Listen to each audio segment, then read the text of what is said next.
When you're told to be quiet, sometimes the best thing to do is maliciously comply. We'll get into that in a bit, but first, you want to call my mom because I don't want to die? Okay, call her. It's my first time using Reddit, so I apologize if it's not the best formatted. I was recently reminded of a malicious compliance I did as a kid. For context, I have an extremely bad peanut and tree nut allergy. If I eat or touch peanuts or nuts, I can go into anaphylactic shock, meaning my throat closes up and basically I'll choke to death. I carry an EpiPen with me at all times because of this. Additional information on this teacher: she hated children, like the type of teacher who yells at kids if they got something incorrectly. For the sake of keeping everything anonymous, I'll call her Mrs. Idiot and refer to myself as me. With that out of the way, to the story. I was in the first grade, and by this time I had a good grasp on how bad my peanut and nut allergy was. Always read labels, never eat others' home-cooked meals, and that I shouldn't trust someone just because they say, "I don't think it has nuts in it." If you don't know, then don't offer those food to small children who may not know any better.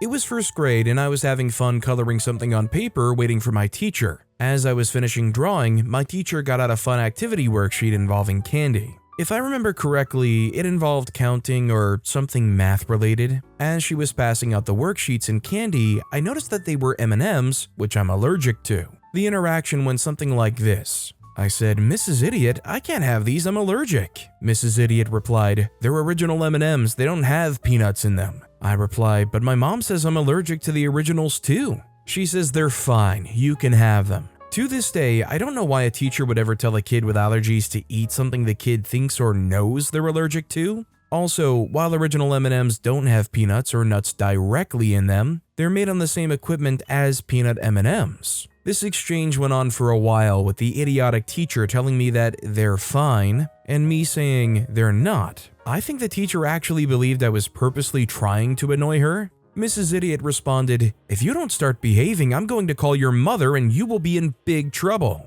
Younger me realized that my mom was just going to say the same thing. Instead of telling her that, I sat there and smiled at the teacher and said, "Okay, call her." I remember wondering why the teacher just didn't believe me. Looking back, that teacher definitely hated being told she was wrong, especially by a first grader. The idiot teacher looked annoyed but smug, I guess thinking that my mom would yell at me for not wanting to die or having a giant needle put in my thigh and being rushed to the hospital. Now, I don't know the full exchange between my mom and the idiot teacher because this was so long ago and my mom doesn't remember what exactly was said, just that she was extremely angry. I know that she tore into my teacher because me and everyone who was present in class could hear my mom yelling through the phone. I think for the first time ever, I saw my idiotic teacher actually nervous. After my mom tore the teacher a new one, the teacher brought me to the corner of the room and handed me a bag of Skittles, which she apparently had the entire time. It sucked being alone for the activity, but I happily did my assignment eating my packet of Skittles, knowing fully well my teacher was simmering at her desk, annoyed that a 7-year-old knew better than she did.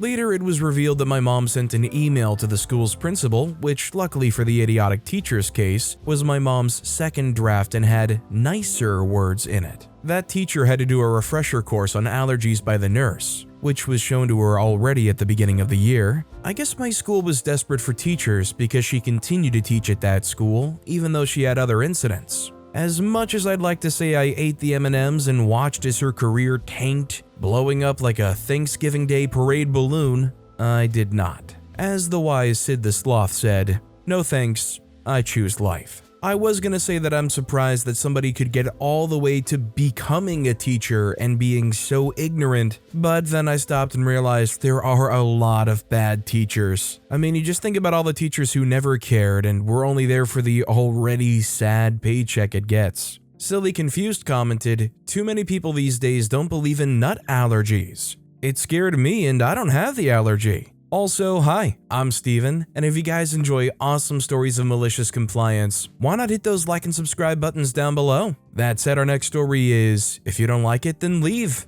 Okay, I will. This story takes place about 2 months before I quit my job at the grocery store and started my first year of college. This story has a bit of exposition, so please bear with me. I was glad when I got to put my Karen manager in her place. Things had slowly started to cool down, and for the next few months, it was business as usual. The old store manager had to open another store, so they brought in a new one. This one was very professional and quite kind. This store manager always recognized various employees in different departments for their hard work. This recognition of us lower employees made our Karen manager less than happy. I had started to notice a lot more people being hired and everyone's hours suffered because of it. I found out later that they did this because part-time employees could be paid less and they wanted to cut costs. 'Tis the life of a retail worker. I wanted to keep making money in preparation for college, so I went into Karen manager's office and said, "Hey Karen manager, I noticed my hours were being cut and I wanted to see if I could pick up some extra shifts." She scoffed at me and said, "It's a department-wide decision. If you want hours, go to another department. I wouldn't waste your time though." I looked at her confused and asked, "Why not?" She replied, "They only have hard-working employees in their departments. You wouldn't fit in." I was dumbfounded. I thought Karen's BS bully routine was over, but boy was I wrong. I stood there unsure what to say. Meanwhile, Karen manager had another umbrage smile plastered on her face. I just turned around and walked out of her office. I didn't know if Karen manager had already lied to the other managers or not, but I might as well ask. I first went to the meat department and explained my situation. I told the manager that our department's hours were being cut and asked if I could do anything to help them out. The meat manager smiled warmly and said, "I understand how frustrating low hours can be. We have a guy on vacation for a few weeks and we've had to stay late to wash all the pans and plates for our meat. It's simple washing and drying. You get to wear headphones within reason, and you would make what a starting meat associate would. Want the job?" I was beaming and immediately took the offer. The job was simple as he promised, and I took it seriously. I wanted to show other managers that I was a hard worker and reliable. 3 weeks passed by with no issue. Inevitably, their missing associate came back and I had to be let go from that position. Luckily, I had spoken to grocery manager the day before and our conversation was somewhat similar. I explained my situation and she understood. She said, "You just need to tidy up the shelves, put out product in aisle-labeled carts, and help unload trucks when they come in. Your pay will be a starting grocery associate pay." For context, both types of associate pay were an increase from my normal department. I took the offer and immediately helped the grocery department. Everything was fine until grocery hired a full-time employee and I had to go back to my normal department. I expected business as usual, but I got one heck of a surprise. The first day back, Karen manager yanked me into her office. The conversation went like this. "What the heck do you think you're doing, OP? I told you our department's hours were cut." I said, "I know. You said I could try working with other departments. You also said some other nasty things, but I don't care to repeat those." She glared at me and said, "OP, you are making our department look bad. We are trying to cut costs and you're burning through hours we don't have." I decided to correct this smug Karen and said, "I understand you want to cut costs and you only have so many hours. I didn't take up any extra hours from our department. I took your rude suggestion and worked for other departments that were short-staffed and had an abundance of hours. I did nothing wrong." She growled at me and said, "Listen, OP, it's not fair to others in our department if you get full-time and other employees don't." I held my ground and said, "This system of hiring tons of part-timers is stupid, and it's hurting quality full-time employees who need the hours. If you insist on hiring all these people, there is nothing stopping them from doing exactly what I did. There are plenty of departments that could use help." I was fed up with Karen's attitude and spoke my mind. Karen replied, "If you think my management practice is so ridiculous, you can just leave." I was tired of her BS and just smiled, saying, "Okay, I will." I turned in my effects and clocked out. I said bye to my friends and drove home. The next day, I was enjoying sleeping in for once when I got a phone call. It was the new store manager. I answered and said, "Hello, store manager. How are you this morning?" The store manager responded, "Sorry to bother you, OP, but could you come back to the store? I looked over the firing of you yesterday and Karen manager was totally out of line. I talked to other managers you've worked for and they all had glowing reviews of your work. We are pretty short-staffed and we need you back." I smiled. It was always nice to be needed after all, and replied, "If you transfer me to grocery effective immediately with the pay bump to boot, I'll help your department when needed, but I want grocery manager as my new boss." The store manager replied, "Done. I just pulled up your file and transferred you over. You have my word, grocery manager is your new boss and Karen manager has no authority over you anymore." I will be having a long talk with her over her managerial practices, believe me. I smirked and said, I'll see you in 10 minutes. I drove to the store and walked in. I picked up my effects from the store manager and shook his hand. I saw the shocked form of Karen manager and laughed. I turned to a nearby customer with a smile. These last few weeks were going to be the best. I think the awesome thing here is really OP's composure. They didn't allow any of this at any point to rattle them, or at least display that it rattled them. They didn't get angry, they didn't give an outburst, they gave Karen manager no actual material to use against them. OP's like one step away from that caricature of just an always smiling, goofy, okay boss, kind of character. New Boss Tyrone commented, the best part of that situation is killing your nemesis with kindness. You know you've won, they know you've won, and you're consistently polite and professional towards them. They want an excuse to smack you down, but if they do, they're the bad guy. Our next story is finally able to give a Karen some grief. A bit of background, I used to work at a popular grocery store that's known for rolling over for customers. I started working for this grocery store during my gap year before college. I wanted to save up some money before taking on the crippling burden that is student loans. When I started the job, it was easy enough, and the vast amount of people were kind. I didn't have to deal with a lot of Karens, and the hours were flexible. I really enjoyed my coworkers and managers. Life seemed great. That is, until our department got a new boss. I don't know what it is about new bosses, but they always have to go on a power trip to consolidate power and to show everyone they mean business. Our Karen manager went around the department and started criticizing people for the stupidest things. Even if we were doing our job correctly, she would show up and tell us to work faster, and we were stealing company time. We all hated her, but she is our boss, so we just try to do what we were told. I pride myself on finding the quickest and most efficient way to do a job. Thanks for the upbringing, Mom. I applied this to any of my duties for the day. It just so happened that the end of the day was coming up, and we had to return products that the customers left behind. Non-perishable, of course. I was voluntold to go do it. This wasn't an issue as I had done this plenty of times before. I went about my task and finished in about 10 minutes. The second I got done, my Karen manager called me into her office and the following conversation ensued. Karen manager said, "Close the door. Now, do you know why I called you in here?" I reply, "No." She says, "I am trying to improve efficiency in the department, and you took way too long to do those go-backs. I won't tolerate people slacking off in my department. Do you understand?" I reply, "I wasn't slacking off," trying to defend myself. I was just cutting me off. She reiterated, "Do you understand?" Knowing I was being railroaded, I just sighed and said yes. She says, "To ensure you don't slack off again, you are forbidden from doing any more go-backs. I don't care if the store manager tells you otherwise. This is my department and you will do as I say. I'm the boss." I get a smile on my face as I realize what she just said. I nod my head and reply, "Understood. I won't do go-backs no matter what." My Karen manager replied with an umbrage smile and said, "Good. Now go back to work and don't forget what I said. I'm the boss." I turned around so she couldn't see my crap-eating grin and said, "Don't worry. Message received loud and clear." A few days go by without incident until I finally get a chance to put my malicious compliance into action. The front desk supervisor sees that the go-back cart is full and asks me to return the products. I smile and say, "Sorry, supervisor. Karen manager said I was wasting time and I'm no longer allowed to return products." The supervisor gives me a weird look but just shrugs and tells another coworker to do it instead.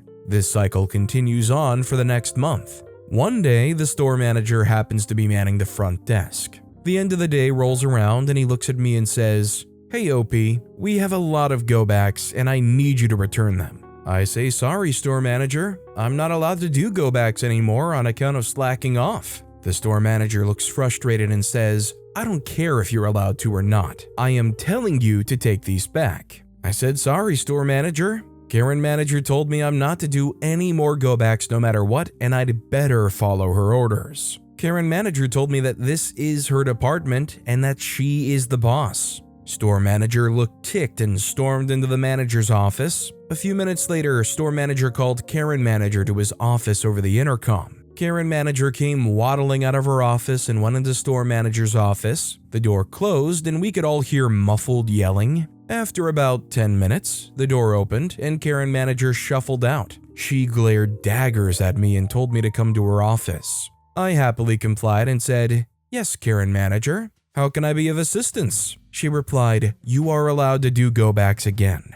That is all." I smirked and left her office, happy that I could put a Karen in her place. Update: I'm surprised a lot of people enjoyed my story. I'll continue sharing stories from this job and a hospital I used to work at. Hope you all enjoy them. Evidently, this is a post from the same OP about the same Karen manager doing other Karen manager things. Still the great non-rattled behavior, but also not a huge surprise that Karen manager is, well, a multiple-time Karen manager offender. Tonka Trucks 369 commented, "I would have then proceeded to take hours to do the 10-minute job. It's been so long I don't remember how to do this quickly anymore." Our next story is, wanted me to translate, so I did just that. So during the summer, I decided to put my English skills to use at my part-time job. I work at a local tiny cafe on a small city in the middle of nowhere, so I often go around and just say stuff like, "Oh hey, that shirt means this, this, and this." And people are just somewhat surprised and ask me questions about how I know English so well and yada yada yada. The usual European elder people talk. Well, there was this cousin of mine that just used to pass by for a cup of coffee on their way to work. He was very into video games and books and social media, the usual person in the mid-20s if you ask me. So one day he decided to ask me, "Hey, I want to learn English, so can you help?" And I was like somewhat surprised because nowadays if you want to learn any languages, you just download an app and do daily exercises or just watch movies on that language. That's what I did. I told him just that, but he wasn't satisfied. He said he needs someone to be with him to check on how he evolves on the language. I know my cousin fairly well, we talk daily, so he wasn't shocked when I gave him a pocket face and asked his real reason. He said exactly this: "There is this one English girl that is a poet. She's fine and I want to hook up with her. I have this cool poem for them." I read it. I stood there for 3 minutes in silence. He just wanted to learn the language for a good night? Obviously, I said that it wasn't worth all the work and that he could just let me see the poem and let me translate it. He refused at the start, but then after some back and forth, he ended up agreeing, but he agreed in a not-so-thankful tone. He sounded like a dang king sparing the life of a peasant, and he said, "Don't you dare change a thing on the poem. Just translate it literally and that's it." Okay, I'll translate it literally just for you since you asked so nicely. Ahem. Your eyes is how the sky blue. Stone's brilliance on night starry. I myself ask if you cans see the mines? Because definitively I cans see the yours the day all. I am literally weeping right now. I've never heard a poem just so incoherent. I mean, it's a funny story, don't get me wrong, but OP definitely earned extreme negative wingman points here. Suspicious Switch 133 commented, "I'm just surprised that there are young Portuguese people that don't speak English.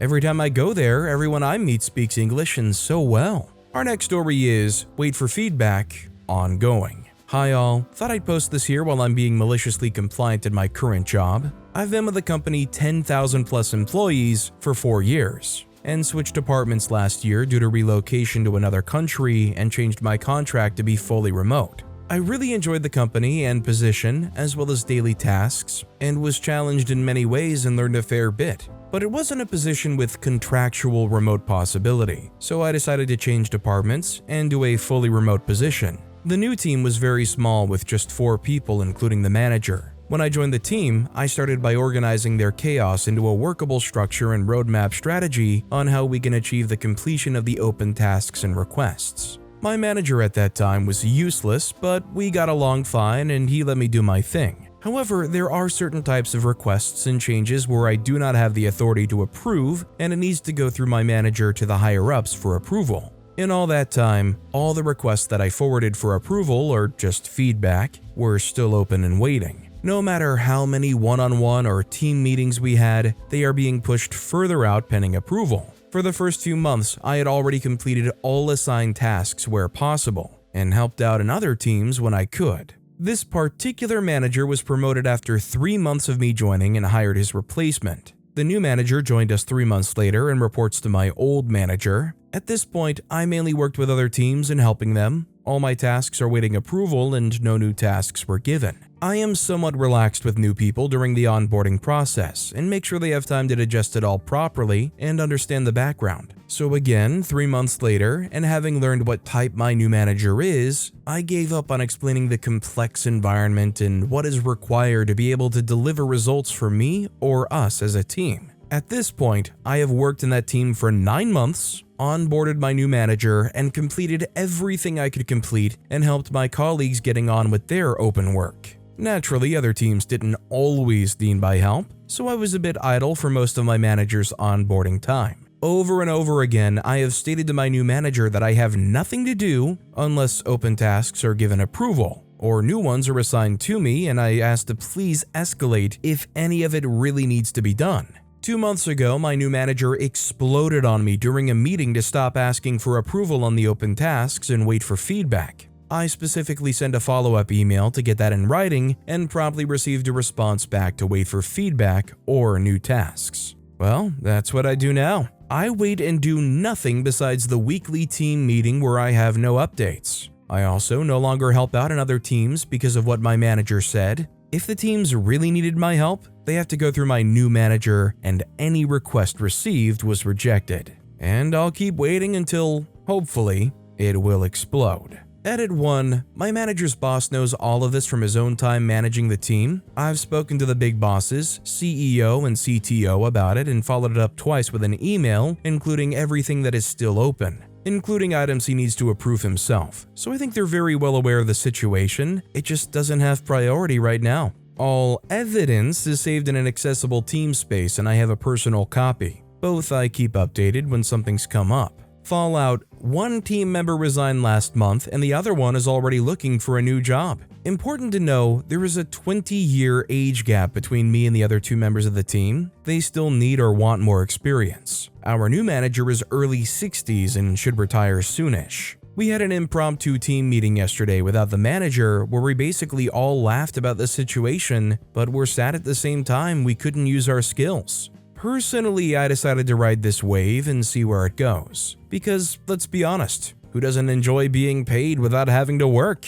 OP's last sentence was what I was kind of curious the most about. I know OP said that they negotiated a contract, but is it something where they are getting paid 9 to 5 weekdays regardless of whatever they do? I mean, I guess it's a situation where OP technically does clock in and then, I don't know, kick your feet up and try to catch up on Cobra Kai before the finale comes out? Darth Kiwi Chris commented, "Just a small suggestion, back up that approval list, or if you want to be meta petty, print out each request and make a wall of them." Our next story is, no assistant for you. I'm an accountant for a software as a service company that tends to have some interesting ideas on how a business should be run. Yes, I am from Minnesota. Why do you ask? We did around $30 million in revenue when this issue came up, with myself as the only biller, issuing over 1,000 invoices every month, the bulk of which needed to be sent by business day 5. I'd asked repeatedly for an assistant specifically for the billing process,